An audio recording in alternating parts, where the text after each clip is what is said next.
Shteti që u thot pacientëve, në fund të muajit mund të takoni krijuesin, sepse analiza nuk kemi.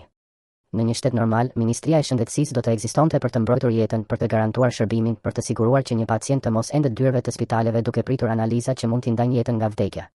Por në Shqipëri, qytetarët përballen me një realitet brutal, cinik dhe poshtërues. Shteti që paguhet me taksat e tyre del përpara tyre jo si mbrojtës, por si mur i ftohtë paftësie, neglizhencë dhe talljeje. Kur një pacient i thuhet në mënyrë të tërthort apo të drejtë për drejtë se analizat nuk bëhen sepse mungojnë mundësitë, atëherë mesazhi real është i tmerrshëm. Prit deri në fund të muajit dhe nëse se përballon dot, faji mbetet i yti. Kjo nuk është thjesht mungesë shërbimi. Kjo është formë e pastër braktisje institucionale. Është një shtet që i thotë të sëmurit, jeta jote vlen më pak se paftësia jon. Është një administratë që sillet sikur sëmundja pret procedurën, sikur dhimbja pret magazinën, sikur trupi i njeriut mund të rrijë pezull derisa burokracia të zgjohet nga gjumi. Dhe këtu nis skandali i vërtetë. Shqipëria nuk vuan nga mungesa e propagandës. Përkundrazi, ka pafund konferenca, fasada, foto, fjalime, postime, premtime dhe vetë lavdërime. Por kur qytetari ka nevojë reale, kur duhen analiza, ilaçe, diagnostikim dhe reagim i menjëhershëm, sistemi shembet si karton.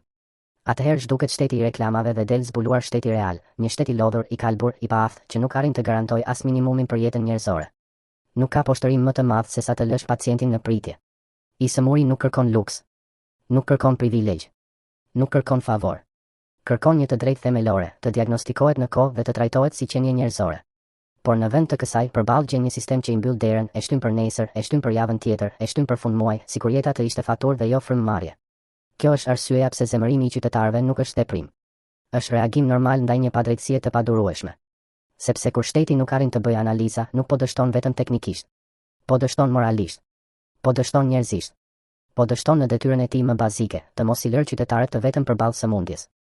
Dhe pyetja që rëndon mbi gjithë këtë skandal është e thjeshtë dhe therse, deri kur?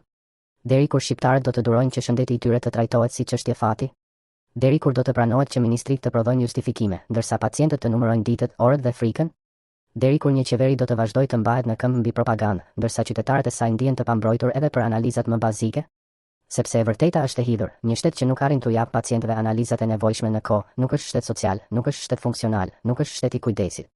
Është një makineri e ftohtë që kërkon bindje, por nuk jep shërbim. Kërkon taksa, por nuk jep garanci. Kërkon durim, por ofron vetëm dështim.